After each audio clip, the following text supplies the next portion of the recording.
Mais uma vez, seja muito bem-vindo você, querido amigo, querida amiga, querido irmão, querida irmã, ao Nossas Letras e algo mais.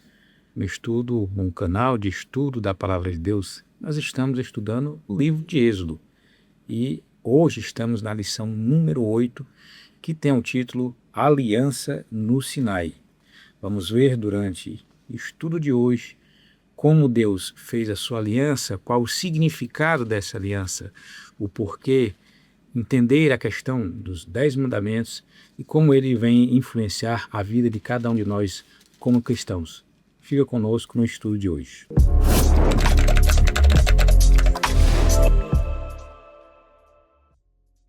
E aqui eu estou com a minha amiga, minha irmã, em Cristo, Ruth Alencar. Tudo bem, Ruth? Como é que você está? Olá, pessoal. Mais um estudo aqui e que Deus possa abençoar tanto a nós como a cada um de vocês que vão nos acompanhar através do estudo durante a semana. Amém. Ruth, você poderia fazer uma oração para a gente dar início? Pai querido, somos imensamente gratos por tua graça, por tua bondade, por tua salvação. Agradecemos a alegria, Senhor, desse momento de estarmos, ó Deus, reunidos em torno da tua palavra. Fica conosco, dê-nos sabedoria e dê-nos a tua paz. Pedimos a tua presença, Senhor, hoje e sempre, em nome de Jesus. Amém. Amém, amém. Como eu falei, lição número 8, que tem o título Aliança no Sinai.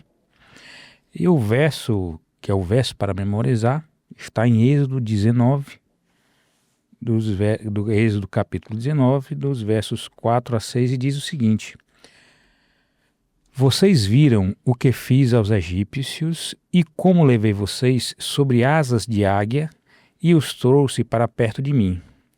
Agora, pois se ouvirem atentamente minha voz e guardarem a minha aliança, vocês serão a minha propriedade particular dentre todos os povos, porque toda a terra é minha, e vocês serão para mim um reino de sacerdotes e uma nação santa.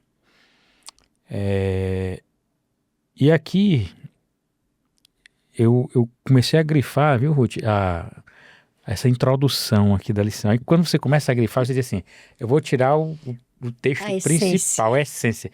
Aí você olha e a essência parece que é o todo, né? É impressionante, a essência é o todo. Fica tudo marcado, porque olha só, para onde Deus levou os israelitas depois de libertá-los?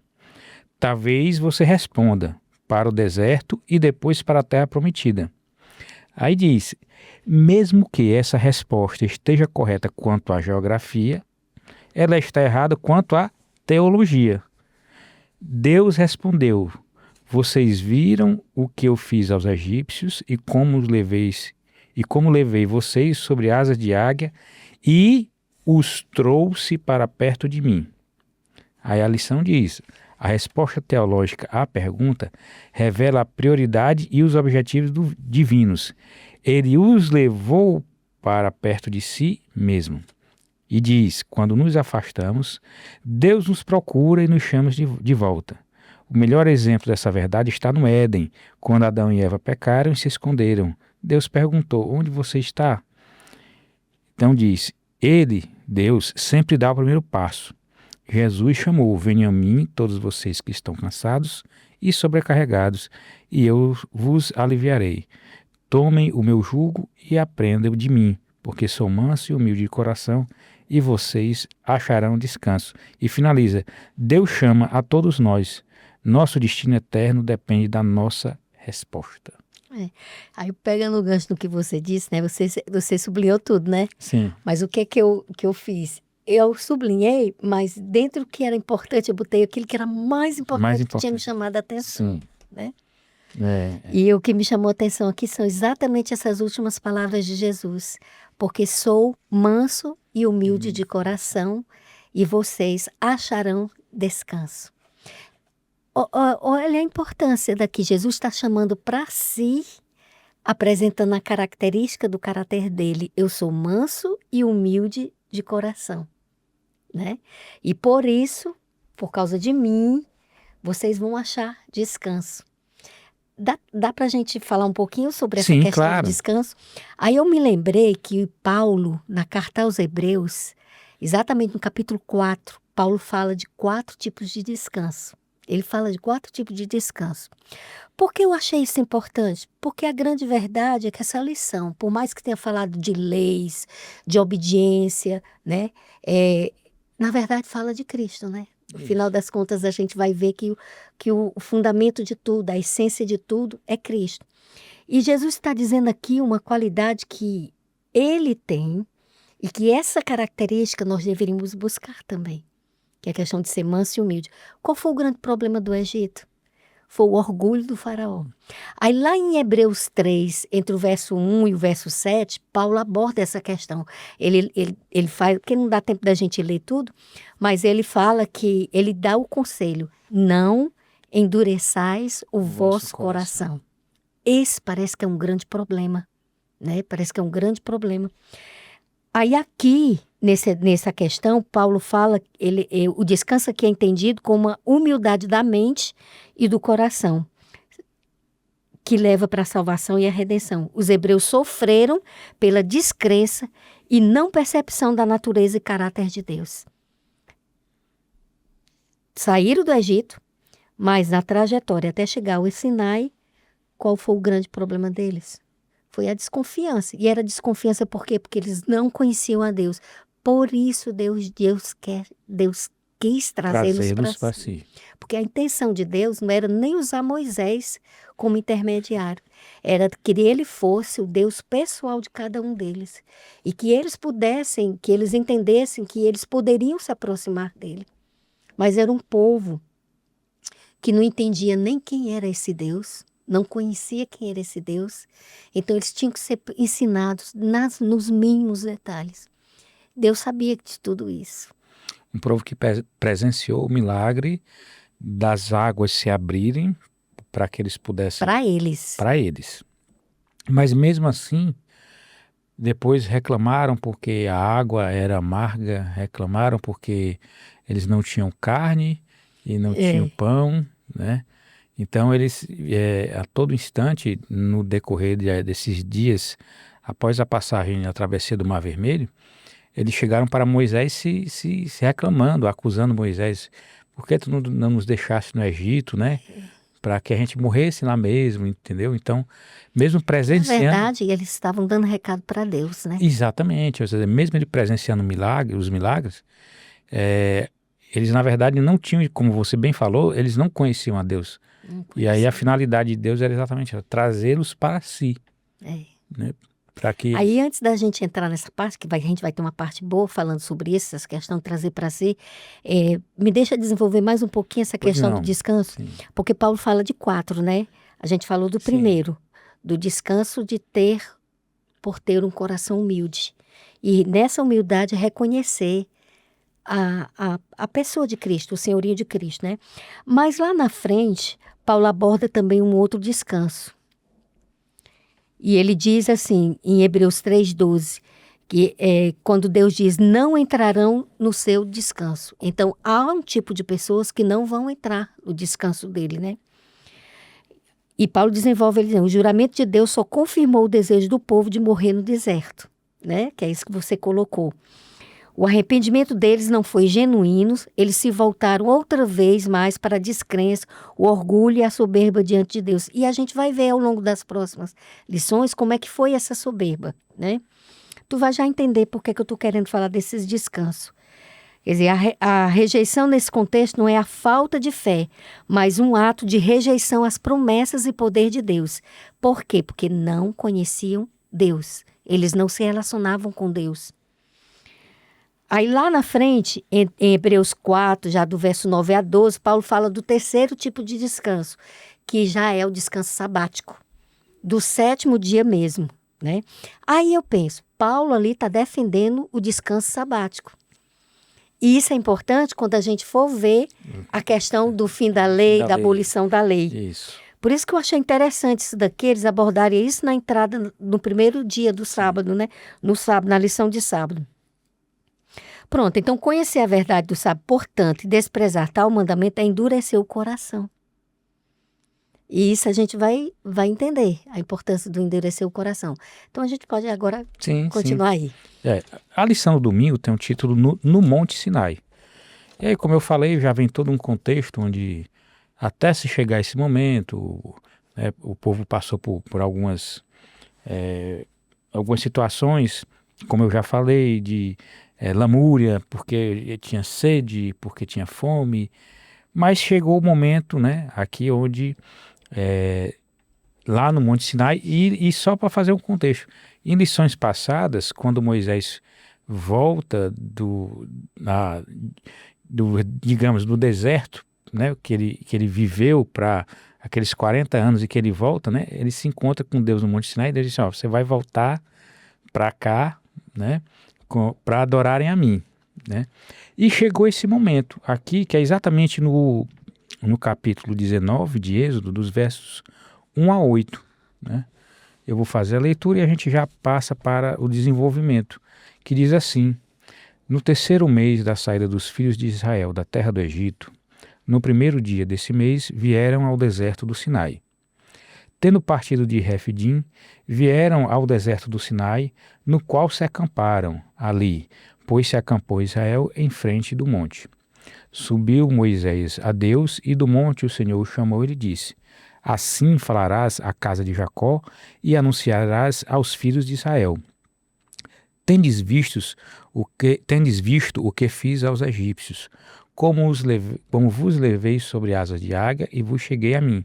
Agora, pois, se diligentemente ouvirdes a minha voz e guardardes a minha aliança, então sereis a minha propriedade peculiar dentre todos os povos, porque toda a terra é minha. Vós me sereis reino de sacerdotes e nação santa. São estas as palavras que falarás aos filhos de Israel.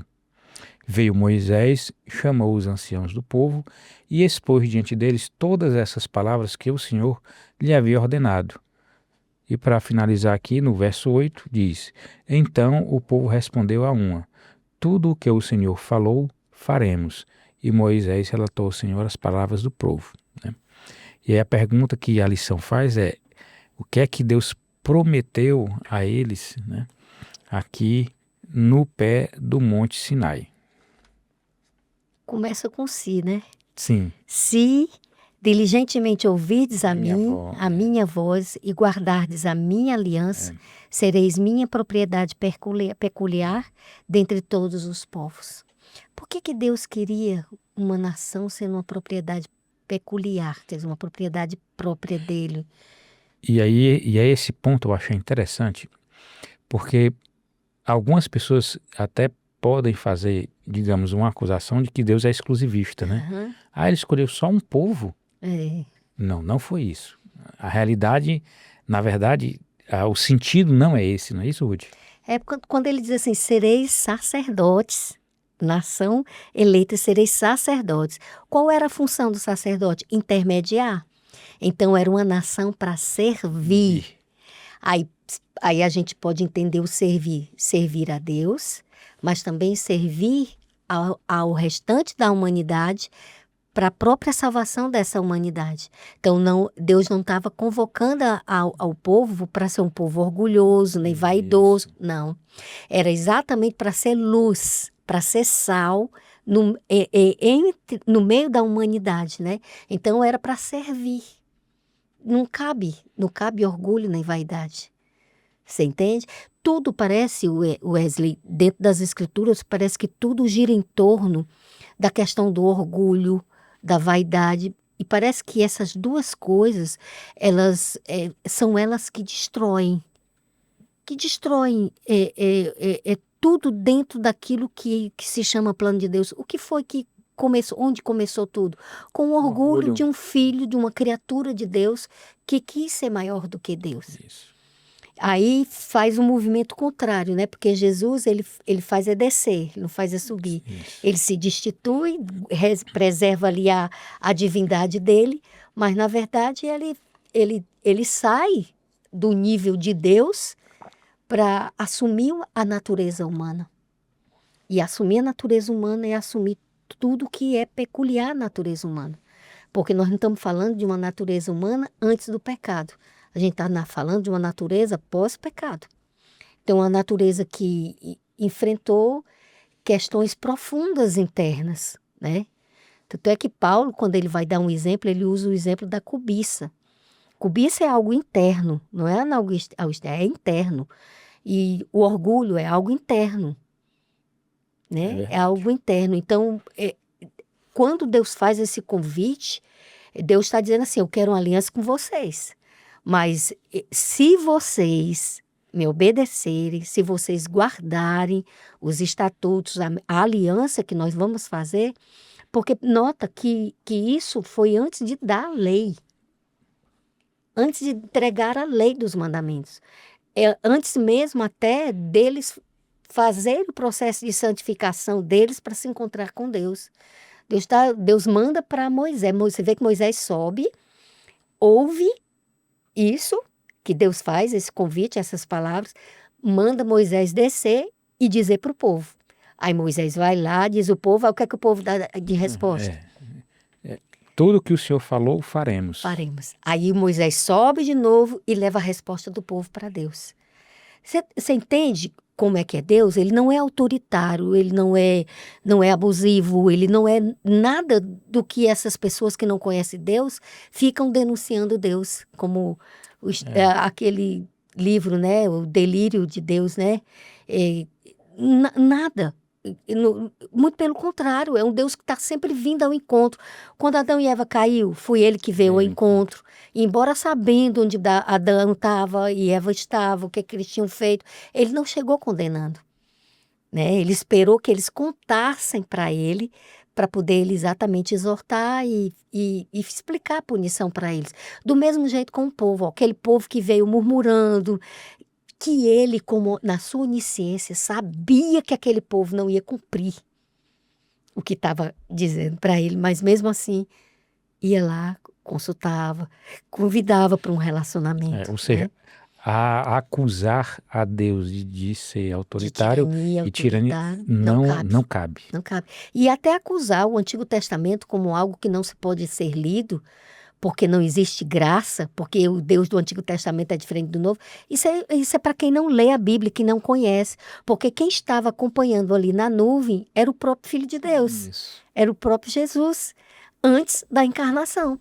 Porque ele esteve junto da humanidade em todo o processo, desde a criação, e vai estar até o final dos séculos, como ele diz. Né? Agora, assim, contextualizando também, que é interessante, porque assim, o guia de estudo disse, Israel foi estabelecido como povo escolhido de Deus. Era a única nação que não havia mergulhado no paganismo e na idolatria. Então, tinha essa questão também, né? Então, Deus não apontou assim, é você porque eu escolhi, né? Na verdade, o contexto da humanidade à época era que as nações do próprio Egito, né, eram nações onde havia essa questão da idolatria, do paganismo, de vários deuses, né? E Deus efetivamente escolheu o povo de Israel porque também ele era um povo que, como aqui a lição diz, ainda não havia... Na verdade, houve momentos... o grande problema deles foi a apostasia. Foi a apostasia, né? Que não deixou eles... Mas assim, contextualizando, o mundo naquela época era o povo que Deus observava e via que realmente era aquele que, dentro das circunstâncias que se existiam, era aquele que poderia servir de luz, era aquele que poderia ser o sal para levar aquilo que Deus queria que fosse levado para as demais nações. Mas para isso Deus tinha que desconstruir muita coisa. Tinha. Porque eles ainda vinham com a concepção ainda. Você nota que lá na frente tem a história do episódio do bezerro que eles fazem de ouro, né? Que eles, interessante, né? Eles achavam fácil acreditar num Deus que não tinha manifestação nenhuma, era um objeto sem vida, e que eles criaram com as próprias mãos. Você entende? Ao passo de acreditar num Deus que eles poderiam não ver, mas eles viam as manifestações desse Deus. Então, o ser humano é um ser muito confuso, não é? Sim, mas a gente raciocinando bem, né? Hoje, dentro do contexto que a gente tem aqui, as escrituras sagradas, a gente vê o cumprimento de tudo na história da humanidade, todas as promessas de Deus se cumpriram, se cumprir a volta de Jesus. Mas todas as promessas de Deus se cumpriram, mas você vê que nós temos no contexto nosso atual ainda pessoas que também eles se rebelam ainda, não é verdade? Então, assim, imaginar que depois de tudo que a humanidade passou, toda a luz que recebeu, o conhecimento que nós temos hoje, e a gente vê que ainda existem pessoas, assim como o povo à época, né? E até nós às vezes, né, Wesley? Às vezes até nós, a gente tem momentos que a gente realmente parece que larga a mão de Deus, né? É isso mesmo. Porque a ansiedade, ela é exatamente isso. A ansiedade é a falta do descanso. Por isso que ele diz, né? Vinde a mim todos que estáis cansados e oprimidos, eu vos aliviarei, né? Então, não estou dizendo que quem tem problema de ansiedade é pessoas que não têm Deus, não é isso. Eu estou exatamente dizendo que até mesmo nós, no nosso dia a dia, mesmo nós que não temos nenhum problema de doença emocional ligada à ansiedade, a gente também tem os momentos que a gente larga a mão de Deus, né? E se preocupa, e se angustia, entendeu? E perde a paz. É isso mesmo. E deixa de descansar. Então, é do ser humano mesmo a questão, né? É nossa mesmo. Às vezes a gente esquece, não andeis ansiosos. Não andeis. Não é isso? Olhar o livro dos campos, olhar os pássaros, né? É isso mesmo. Mas dando continuidade aqui, Ruth, ainda no capítulo 19 de Êxodo, agora já a partir do verso 9 ao verso 25, Deus ele prepara o povo para receber os 10 mandamentos. Ou seja, Deus ele dá instruções sobre o que fazer para se preparar para a entrega dessa lei no Sinai, né? E aí, obviamente, que se Deus dá essas instruções antes de entregar a lei, essas instruções, elas, obviamente, têm um objetivo. Porque nada que Deus faz, nada que Deus executa, ela é em vão, né? E nosso querido amigo, nosso amigo que, obviamente, vai nos acompanhar, para a gente não perder, não digo nem perder tempo, né? Mas para a gente não se estender aqui, né, na leitura de Êxodo 19, de 9 a 25, mas assim, Deus em si, em alguns pontos a gente vai destacar, né? Já no 9, né, capítulo 19, verso 9, diz assim: disse o Senhor a Moisés, eis que virei a ti numa nuvem escura, para que o povo ouça quando eu falar contigo e para que também creiam sempre em ti, porque Moisés tinha anunciado as palavras do seu povo ao Senhor.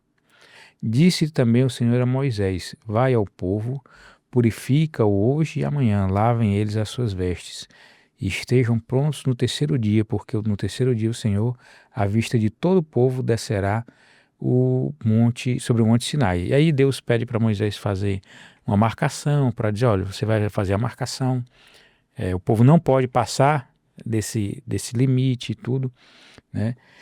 Mas assim, qual é a grande finalidade de Deus com essa preparação? O que efetivamente Deus queria nesse momento aqui, nesse contexto de preparação, que é que ele quis demonstrar com essa preparação antes dele entregar as leis? Aqui na parte de de domingo, bem no penúltimo parágrafo, diz assim: ser um povo santo significa ser dedicado a Deus e revelar seu caráter aos outros, especialmente às nações ao redor. Israel também foi chamado para atuar como um reino de sacerdotes que conectaria pessoas com Deus, levando-as a Ele, ensinando-lhes sua vontade e suas leis. Israel deveria ser tesouro especial de Deus, porque ele desejava que seu povo se tornasse seu canal para iluminar o mundo. Essa aliança foi o estabelecimento legal do relacionamento entre Deus e seu povo. É aquela questão, Wesley, a gente vai entender até a parte de quinta-feira que a questão da purificação, primeiro, a gente não se purifica. É o Espírito Santo que nos santifica, né? Que seria a palavra santificação? É separação. é estar separado da Babilônia, é estar separado dos interesses da Babilônia, é estar separado dos interesses seculares do mundo. Por que está separado? Porque se interessou pelas coisas de Deus. Não, a separação ela não acontece de fato, a santificação, a separação não acontece de fato se não houver a realidade da conexão com Deus. É a conexão com Deus, a ligação com Deus, a comunhão com Deus que traz como consequência esse desapego às coisas do mundo. Você está entendendo? Então, quando ele diz ao povo que se purifique, ele não estava falando daquela pureza espiritual que só o Espírito Santo faz, mas ele estava pedindo para o povo entender que eles iam se apresentar diante de Deus e que Deus gostava de limpeza, que Deus gostava de higiene. Então, nós temos que entender que o contexto aqui era de pessoas de mentalidade escravas. Você entende? Então, Deus estava trabalhando com eles em todos os seus aspectos. Por quê? Porque a visão da Bíblia, que a Bíblia traz do ser humano, é uma visão holística, é uma visão do homem por inteiro. Não estou dizendo que uma pessoa que mora na rua, né? Morador de rua, que é sujo, que essa pessoa não possa se relacionar com Deus. Aí é outra coisa. Não é disso que se trata aqui. Mas Deus estava preparando eles para se apresentar diante dele. Porque Deus tensionava fazer a manifestação da presença dele, né? E ele, quando se apresentasse, a gente vê pela própria descrição que a Bíblia está, as manifestações que acontecem na própria natureza da presença dele, o povo teria que estar preparado. E essa preparação, à medida que eles estavam cuidando do exterior, eles já estavam trabalhando a necessidade da mudança interna. Tanto é que eles dizem, vocês se desocuparão dos seus trabalhos, vocês não pensarão em trabalho, vocês vão pensar nesses 2 dias de preparação, vocês não vão se achegar às esposas de vocês, porque era o bem maior, o amor maior deles, né? Vocês não vão se achegar a isso, vocês vão se preparar para se encontrar comigo. É como a gente, quando a gente vai se encontrar com um amigo, né? A gente não tem o prazer de se vestir bem, de se arrumar, de tudo. Então, é isso que Deus quer despertar dentro do coração deles, na mente deles. Vocês vêm se encontrar comigo, eu sou o grande amigo de vocês, entendeu? Então, passa primeiro para ir. Porque a verdadeira espiritualidade, ela não é baseada na exteriorização. Ela é baseada naquilo que se passa lá dentro. E ela é quem vai gerar a verdadeira espiritualidade que se mostra a nível exterior. Não tenho pretensão nenhuma aqui de levantar nenhum assunto polêmico ou criar polêmica, mas isso me faz refletir também sobre a necessidade de como nós devemos nos apresentar diante de Deus quando a gente vai para um culto num sábado de manhã, né?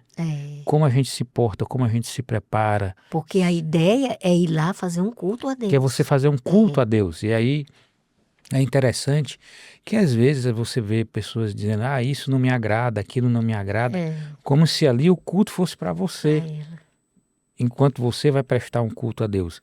E a mentalidade de todo mundo que está envolvido naquilo dali, seja um membro de uma igreja que vai sentar, seja uma pessoa que está em algum ministério, ou numa música, ou qualquer um outro, né? Você entender que desde sempre Deus disse assim, olha, se preparem para vir para esse encontro comigo. Exatamente. E infelizmente o que a gente hoje em dia vê é que, na verdade, vai do jeito que quer, vai do jeito que quer, faz do jeito que querem, é aquilo que lhe agrada, mas do jeito que me agrada, entendeu? Se eu canto, mas a música não... mas eu não quero essa música, eu não gosto, então eu não vou cantar, pronto.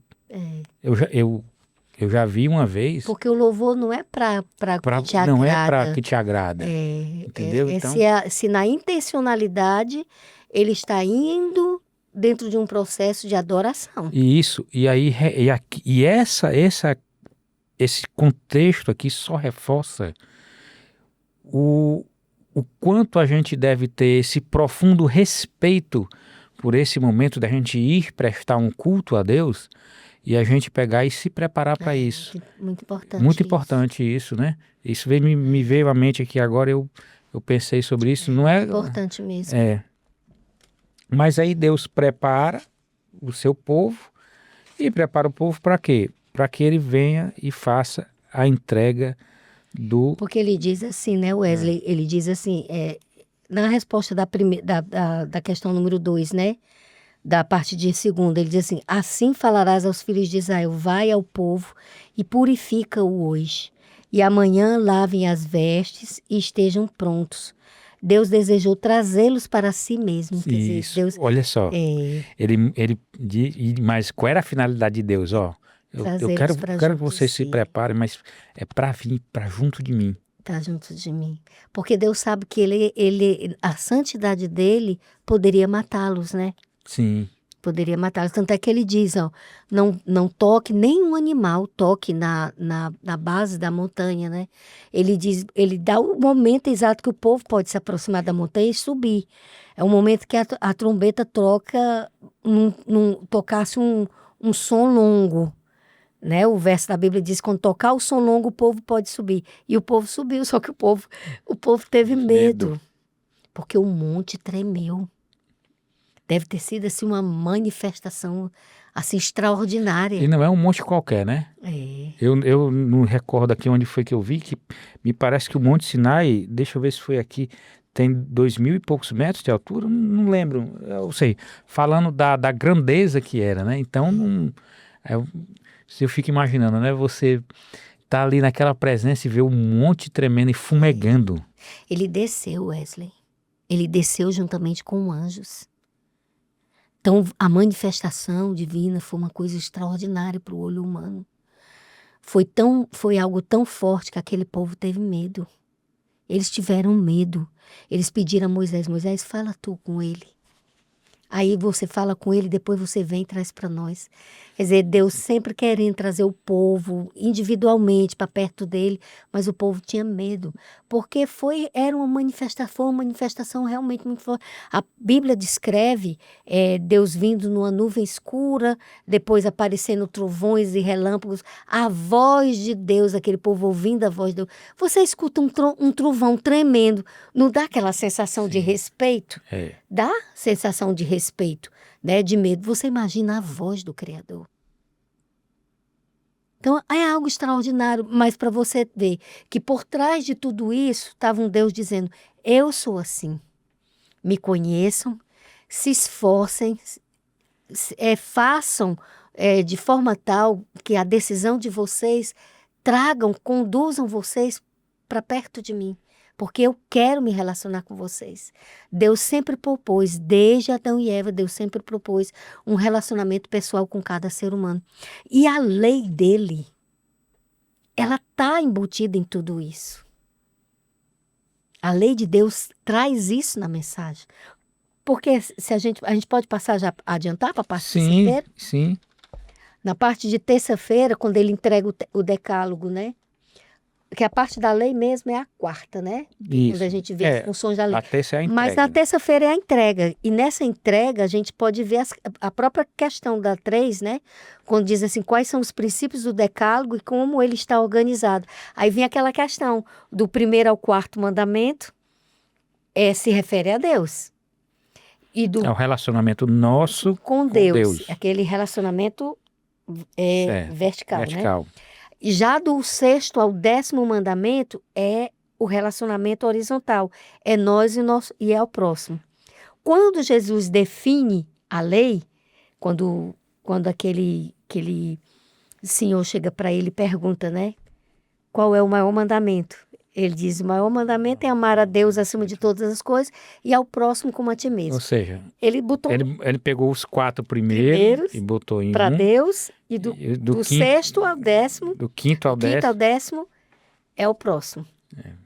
Agora, todos os dois, qual é a base? O amor. Sim. Ruth, eu gostaria, porque a gente pode ter alguma pessoa que nos assiste, e eu gostaria de contextualizar, porque aonde está aqui em Êxodo a questão dos 10 mandamentos? É no capítulo 20. Êxodo capítulo 20. Aí vamos lá.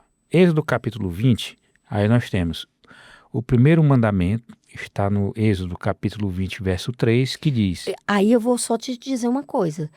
Na verdade, começa já desde o primeiro. Começa desde o primeiro, quando ele diz assim, então falou Deus todas essas coisas. Eu sou o Senhor, teu Deus, que te tirou da terra do Egito e da casa da servidão. Não terás outros deuses diante de mim. Isso. O segundo, Êxodo 20, aí já vai dos versos 4. O primeiro é esse, até não terás outros deuses diante de mim. Isso. Né? O segundo é do 4, 5 e 6, né? Que é assim, não farás para ti imagem de escultura, nem alguma semelhança do que há em cima dos céus, nem embaixo da terra, nem nas águas debaixo da terra. Não te encurvarás, ou seja, né, não prestará cultos a ela, nem a servirás.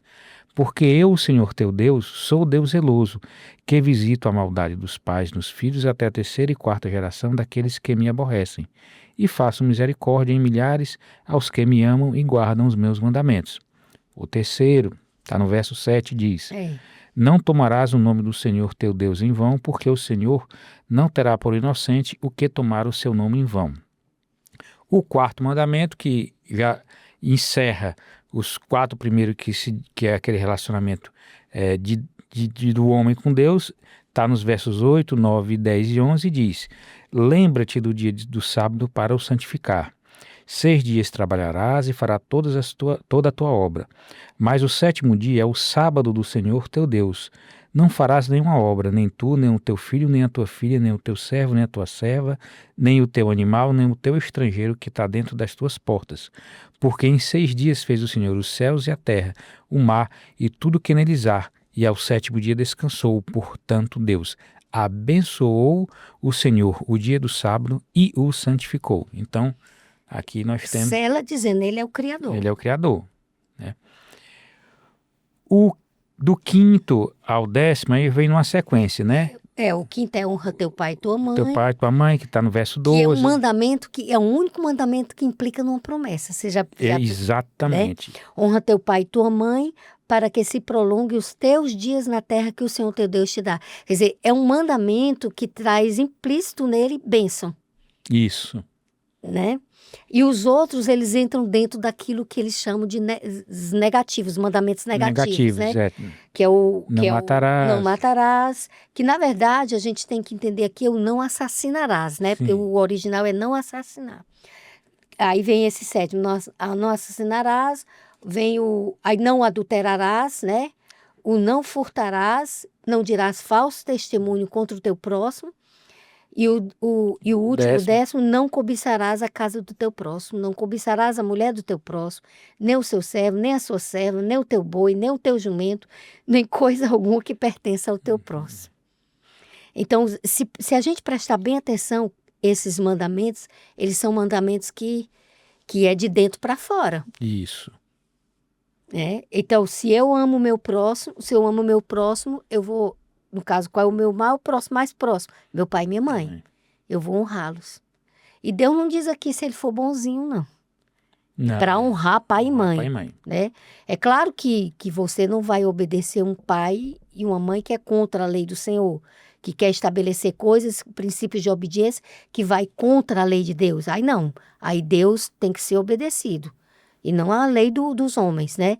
Mas... mesmo nessa obediência, o Senhor pede que a gente honre os nossos pais. Isso. Aí depois esse não matarás. Que é muito óbvio isso daí, né? Você não tem direito de Deus é o autor da vida, né? Não trair o seu amor, né? Que aqui também tem um contexto espiritual, quando Deus diz que Israel adulterou, né? É no sentido espiritual, foi atrás de outros deuses e me abandonou, quer dizer, traiu, adulterou espiritualmente, né? Não furtarás, quer dizer, nós não temos direito de tirar nada do que é do próximo, né? E não dirás falso testemunho, esse aí aqui é mesmo, né? Quer dizer, você não pode, para tirar vantagem, você não pode mentir e inventar história sobre o outro, né? Então são coisas realmente que demonstram se você tem amor ao próximo. E quem é o nosso próximo? Né? Na parábola do bom samaritano, Jesus fez um bom exemplo, né? que passa o sacerdote, passa o levita, né, que são religiosos, não fizeram nada. Em nome da lei cerimonial, para não se contaminar, eles não auxiliaram o homem que tinha sido assaltado. Por quê? Porque acharam que o homem já estava morto, né? E eles não podiam se contaminar, senão eles não podiam fazer o serviço, tinham que fazer todo o processo de purificação. Aí Jesus apela para quem? Para um samaritano. Coloca um samaritano que é exatamente quem eles odiavam, né? Então, quem foi realmente o próximo da história da palavra de Cristo? O próximo da história era o próprio homem que caiu doente, que na verdade simbolizava quem estava perguntando a Jesus, quem é o meu próximo, né? Ele estava doente, ele estava precisando ser auxiliado. Aí ele usa quem eles mais odiavam, que era o samaritano, e esse foi quem fez a bondade com eles, né? Então, Deus não quer que a gente faça escolha, sabe? A gente tem que amar todo mundo. É verdade. Até mesmo quem é o inimigo da gente. É difícil, né? Mas Jesus deu o exemplo. E é por isso que ele é colocado como o fim da lei, né? Porque ele dá o exemplo de tudo. Ele cumpriu a lei do amor, porque essa lei de Deus é a lei do amor. Por isso que aqui a lição diz assim, ó, Jesus disse, se vocês me amam, guardarão os meus mandamentos. Que está lá em João 14,15. E complementa, a verdadeira obediência é uma expressão de amor e gratidão para com o Senhor, um amor expresso poderosamente na forma como tratamos o próximo. Então, uma lei dessa é uma lei difícil? É difícil porque nós somos pecadores. Na nossa natureza, ela não gosta de fazer o que é certo, não. Ela é natureza de rebelião. A grande transformação só acontece quando há o relacionamento com Deus, que a nossa vida passa a ser pautada pela autoridade do Espírito Santo, e ele vai gerando na nossa vida o fruto da obediência. E é por causa da salvação que existiu que acontece a obediência. Mas raciocinando bem, quando a gente vê aqui que os princípios que estão estabelecidos nos 4 primeiros mandamentos, que dizem respeito ao meu relacionamento com Deus, a partir do momento em que eu consigo trazer esses princípios para a minha vida, e aí eu tenho um relacionamento sincero com Deus, seguindo, digamos assim, esses princípios estabelecidos aqui, se torna muito mais fácil eu cumprir os outros. Porque eu vou entender tudo o que Deus representa, não só para mim, e o que Ele representa para mim, representa também para o meu próximo, né? Se nós formos e entender que lá em Gênesis, durante a semana da criação, Deus ele veio estabelecendo uma série de leis na criação, né? Para que, um exemplo, a lei da gravidade. Exatamente. A lei da gravidade, né? A lei física, eram leis físicas.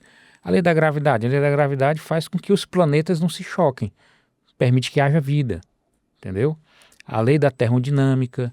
Diz que se o Sol se afastar um pouquinho da Terra, da posição que ele está, a Terra congela. Se ele se aproximar um pouquinho, a Terra derrete. Isso significa que as leis de Deus, elas são feitas para funcionar, para uma funcionalidade. Elas têm uma função.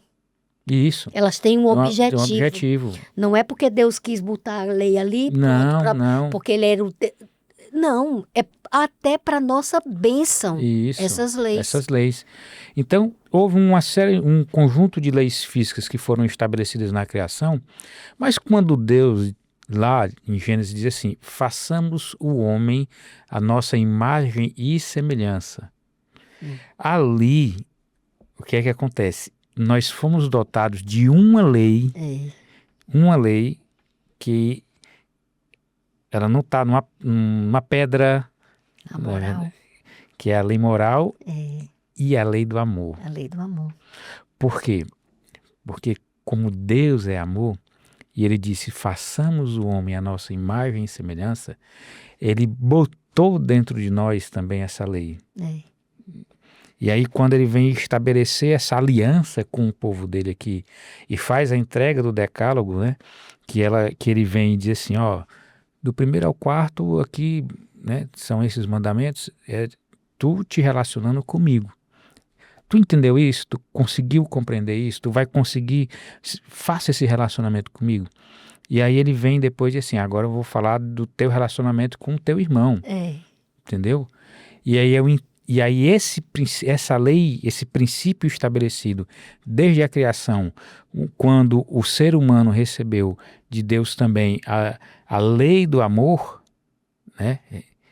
Ele vem e reapresenta aqui quando ele estabelece essas palavras aqui para o povo, através dos mandamentos. Na verdade, se o ser humano tivesse obedecido, né, se eles tivessem obedecido desde o princípio, né, no relacionamento com Deus, muitas leis não teriam nem sentido ter existido. E aqui eu não estou falando dos 10 mandamentos. Sim. Porque, na verdade, Moisés não entregou só os 10 mandamentos para o povo. O livro de Levíticos traz leis trabalhistas, traz leis de relacionamento social, traz a própria lei cerimonial, né? Existia leis até com relação à questão dos escravos, porque, Wesley, como que um povo que foi 400 anos escravo no Egito se justifica ter trazido escravo para eles? Não se justifique, Deus não ia permitir isso. Deus permitiu por um tempo, mas Deus disse que até um certo momento Deus não queria mais escravos ali. Né? Teria que haver a libertação dos escravos. Só ficava escravo quem quisesse continuar escravo. Mas, olha, Deus criou leis tão específicas para eles, porque como povo nômade, Deus tinha que cuidar até da própria questão da ausência, de não ter, sabe, aquela questão sanitária entre eles. Tem leis em Levíticos que Deus ensina até como é que eles deveriam reagir com relação ao próprio cocô. Como é que eles fariam, porque lá não tinha saneamento básico. Então, ali no deserto, 40 anos, aquele povo tinha que entender até como fazer isso daí. Então, tudo foi determinado. Como é que eles deveriam se alimentar, que tipo de alimentos deveriam comer. Tudo foram leis que foram trazidas. Entre essas leis, teve a lei cerimonial, que é a lei da questão dos sacrifícios, da oferta de sacrifício, para exatamente preparar o povo para o que seria o sacrifício do Messias. Era o evangelho para eles também. Porque exatamente foi a maneira como Deus tinha que falar com eles, para aquele povo, né? E se a gente parar para entender, Deus foi muito cuidadoso e zeloso com eles, nos mínimos detalhes. Isso, na próxima lição do próximo trimestre, vai ser sobre o livro de Josué. E a gente vai abordar muito essa questão da continuidade, porque é quando eles entram em Canaã e eles vão se fixar. Né? Aí tem a questão do tabernáculo, dos sacrifícios, a própria tribo dos levitas, que são dos sacerdotes, né? Isso aí tudo a gente vai estudar. Sim. Aí a lição na quarta-feira vem falando da questão das diferentes funções da lei de Deus, né? E ela já começa dizendo assim: a lei de Deus revela o seu caráter, né? Que é o caráter de Deus, quem ele é. Assim como Deus é santo, justo e bom, também é a sua lei. A lei é santa e o mandamento é santo, justo e bom. Isso está em Romanos capítulo 7, verso 12. Né? E aí mais adiante diz: a lei de Deus é como uma cerca que cria um grande espaço livre para a vida e mostra que, além de um limite específico, existem perigos, dificuldades, complicações e até mesmo morte. A lei também é como uma placa de sinalização que aponta para Jesus, o qual perdoa nossos pecados e transforma a nossa vida. E tem uma leitura aqui que está lá no livro de Tiago, capítulo 1, versos 23 a 25, que diz assim: porque se alguém é ouvinte da palavra e não praticante, assemelha-se ao homem que contempla num espelho o seu rosto natural, pois a si mesmo se contempla e se retira e para logo se esquece de como era a sua aparência. Mas aquele que considera atentamente na lei perfeita, lei da liberdade, e nela persevera, não sendo ouvinte negligente, mas operoso praticante, esse será bem-aventurado no que realizar. Né? E aí, Ruth, esse texto aqui de Tiago, né? ele apresenta, nos ajuda a perceber qual é a função e a importância da lei, né?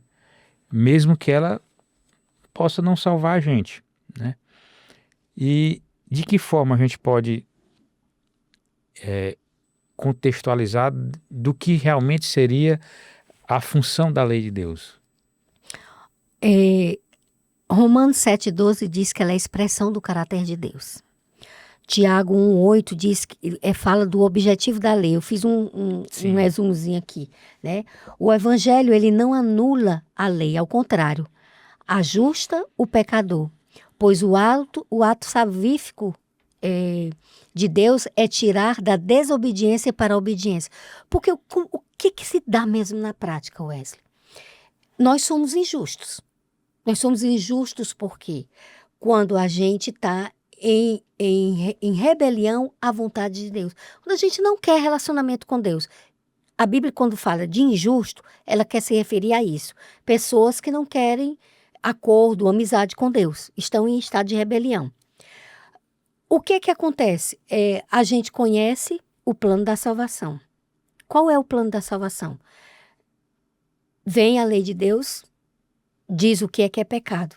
Quando a gente se olha no espelho, a gente, através do espelho, pode ver os nossos desalinhos, um cabelo assanhado, tem uma manchinha aqui, né? A roupa não ficou legal. Quando você se vê no espelho, o que você vai fazer? Você vai fazer os ajustes, você vai corrigir. Não é o espelho quem te corrige. Exato. É você que toma a decisão, vai lá e faz a correção. Então, a lei, ela não tem função salvífica. Ela não salva. A princípio, ela condena. Peraí, mas a Bíblia não diz que a lei é santa, justa e boa? É. Quando a gente entende que a lei, ela existe para nos orientar, para nos exortar nos caminhos de Deus. Então, eu olho para a lei e a lei me mostra os desalinhos da minha alma, os meus desalinhos espirituais, aqueles que eu não consigo ver, aqueles que dão demonstrações claras de que eu não estou em relacionamento com Deus. Então, o que é que acontece? Essa lei, ela aponta e me condena. Ela diz, você está perdido. Você está longe dos caminhos de Deus. Você não está sendo legal com seus pais. Você não está observando o sábado do Senhor. Você não está reconhecendo Deus como Deus Todo-Poderoso. Você está cobiçando o que é do outro. Você errou, você mentiu, você levantou um falso testemunho contra alguém.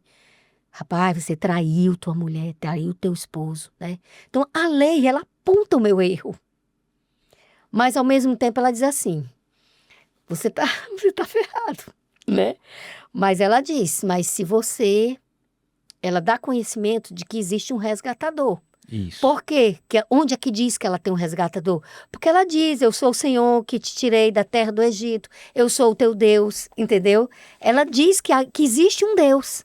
Existe um ser que tem poder, que pode resgatar. Então, ela aponta, ao mesmo tempo que ela me condena, ela aponta. Ela diz que há um resgatador. Aí, quando eu olho para essa lei, e eu vejo que eu não sou capaz de cumprir essa lei, que a minha natureza não permite, mas que tem um Deus, que essa lei reflete o caráter dele, eu vou atrás desse Deus. Aí eu entendo, eu aprendo no Evangelho que esse Deus se prontificou a morrer por mim, a dar a vida dele por mim. Morrer. E aonde está o segredo disso aí? Adão e Eva não desobedeceu? Qual era a condenação deles? Morrer instantaneamente. Eles morreram instantaneamente? Não. Não morreram por quê? Porque a graça antecede ao pecado. Então, a graça já estava estabelecida. As Escrituras dizem que Jesus foi o Cordeiro que foi morto antes da fundação do mundo. Então, ele já tinha, na intencionalidade dele, prometido que daria o resgate para o ser humano. Então, o que é que Paulo e Tiago dizem? Que nós somos injustos. Aí o que é que Deus faz através da morte de Cristo? Se eu aceito a morte dele como a morte que me era devida a Adão e Eva e devida a mim, e que eu posso ter direito à vida eterna de volta, através dessa morte de Cristo, se eu aceito aquela morte como substituindo a minha morte, eu aceito a graça de Deus. Eu aceito o sacrifício dele. O que é que ele faz? Ele pega a justiça dele, porque ele obedeceu perfeitamente à lei. Sim. Ele bota a justiça dele, ele imputa, porque eu não mereço. Ele imputa a justiça dele. Então ele pega eu, que sou injusta, e bota a lei dele, a justiça dele sobre mim. Então isso é graça. Então eu não sou salva pela lei. Eu sou salvo pela graça. É a graça. Eu não sou salvo pela fé. A minha fé é o braço que agarra a graça de Deus. Você está entendendo? A fé é o meio. É o instrumento, é o meio que agarra a graça. Aí só um minutinho. Sim. O que é que Jesus faz? Jesus pega o mérito dele, da obediência, e diz assim, ele aceitou a minha morte. Então eu vou botar a minha justiça sobre ele, o meu mérito sobre ele. Quando eu aceito isso, o mérito de Cristo na minha vida, a obediência de Cristo na minha vida, o que é que vai acontecer? Eu vou ter uma vida pautada num relacionamento com Ele. Eu dou espaço para que o Espírito Santo vá tocando em mim e vá me tornando sensível diante do erro. E eu passo automaticamente, pelo meu relacionamento com Deus, a não gostar de pecar. Aquilo que me atraía e que me levava para longe de Deus e que me tornava impuro, aquilo passa a ter menos peso para mim. Então eu vou num processo na minha jornada, na minha vida, eu vou me purificando, não por mim, mas pela ação do Espírito Santo. E aí você começa a andar segundo os mandamentos. Os mandamentos. E aí... Que a gente não consegue obedecer por causa da nossa natureza pecaminosa, nós não conseguimos. Então aquilo que a gente não consegue, a gente se torna sensível. Eu diria assim, a gente se torna sensível às leis. E aí, quase que um resumo de tudo que você falou, eu abri aqui que eu me lembrei. Efésios 2:8 a 10. Porque pela graça sois salvos. Mediante a fé. Mediante a fé, ou seja, por meio da fé. E isso não vem de vós, é o quê? É um dom de Deus. Até a fé que a gente tem é dom de Deus. Não vem de obras. Para quê? Para que ninguém se glorie. Certo? Porque somos feitura sua, criados em Cristo Jesus para as boas obras, as quais Deus preparou para que andássemos nela. Então, qual é o objetivo da lei, como a lição pergunta? Ela define o estado de cada indivíduo, está lá em Êxodo 31, verso 3. Ela declara a vontade de Deus, está lá em Romanos 12, verso 2. Ela define o que é pecado, o que é transgressão da vontade de Deus, está em Romanos 7, 7. Ela torna o pecado visível, Romanos 5, 20. E ela instrui na conduta certa, está em Gálatas 3, 22, 24, Romanos 10, 4. E a gente sabe lá em Gálatas 5, acho que é 5, 22, fala quais são os frutos do Espírito e quais são os frutos da carne. Então a gente pega a palavra de Deus, abre nessas passagens, vê o que é que são, quais são os frutos da carne e os frutos do Espírito, a gente põe aquilo como referência de vida para nós e a gente vai conversando com Deus, vai dobrando o joelho. E tem uma coisa muito importante que a gente tem que entender, sabe, Wesley? Quando a gente escuta cristãos, e aqui para terminar minha parte, quando a gente escuta cristãos dizendo que o quarto mandamento não é mais um mandamento a ser cumprido, isso para mim acende uma luzinha. E eu me pergunto até que ponto as pessoas, esses cristãos, não estão endurecendo o próprio coração. Porque o que diz o texto de Êxodo quando se refere ao quarto mandamento? Lembra-te do dia do sábado para o santificar, pois 6 dias trabalharás, mas o 7º dia é o sábado do Senhor teu Deus. E se você vai lá e remete a Ele como o grande Criador, então o sábado é um mandamento que fala da autoridade, da soberania de Deus na vida de cada um de nós. Para que e qual sentido tem Deus retirar isso? Lá em Apocalipse, quando vai falar da característica do povo que vai estar esperando a volta de Jesus, diz assim, fala, né, temei a Deus e dai-lhe glória, pois é chegada a hora do seu juízo. Temei a Deus, aquele que fez os céus, a terra os mares e tudo que neles há. Então está dizendo o quê? Está remetendo à mensagem do 4º mandamento. Então não foi abolido. E próprio Jesus diz, eu não vim para abolir a lei. E aqui não é a lei cerimonial. Jesus estava se referindo à lei dos 10 mandamentos. Eu vim para cumpri-la. E aquilo que foi pregado na cruz não foi a abolição da lei. Foi o tetelestai, foi o perdão que só Deus pode dar. Aí isso chama para a gente aquela outra heresia que é ensinada também no meio cristão, de que o ser humano pode perdoar pecados. Não pode. Isso é uma prerrogativa de Deus. Então, isso me diz o quê? Que eu devo confessar os meus pecados a Deus. Não é a outro ser humano.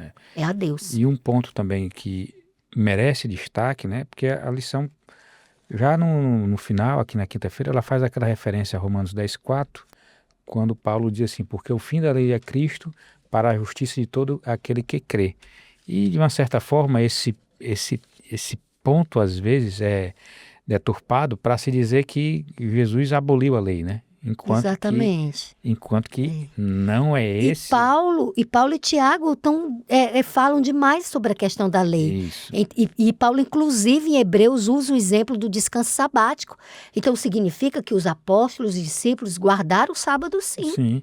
Ou seja, aí a lição mostra que, na verdade, é o seguinte: Cristo é o objetivo da lei. É a finalidade da lei. É o propósito pelo qual a lei foi dada.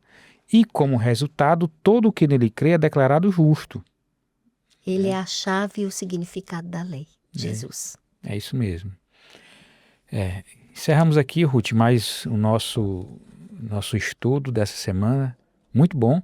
Muito bom. Muito bom. E eu acredito que nas próximas lições também se abordará esses assuntos, né? Sim. É um assunto muito forte, muito profundo, né? Que eu acho que é um dos assuntos mais profundos, a questão da justificação pela fé. Sim. E a salvação. Que é exatamente, a gente vai para Romanos e vai exatamente trabalhar sobre... Aí Romanos não dá para você ver em 1 hora mesmo. Não.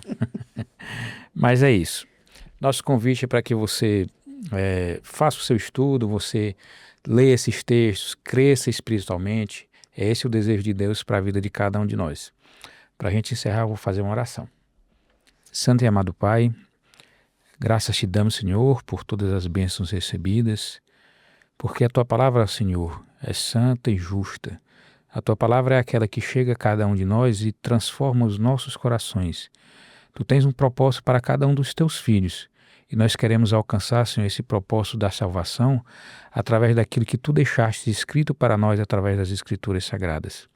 Abençoa, Pai, Senhor, todo aquele irmão, toda aquela irmã que vai ter a oportunidade de assistir esse estudo, de compartilhar esse estudo, de ir para a Tua palavra e verificar tudo aquilo que aqui foi dito. É tão importante isso.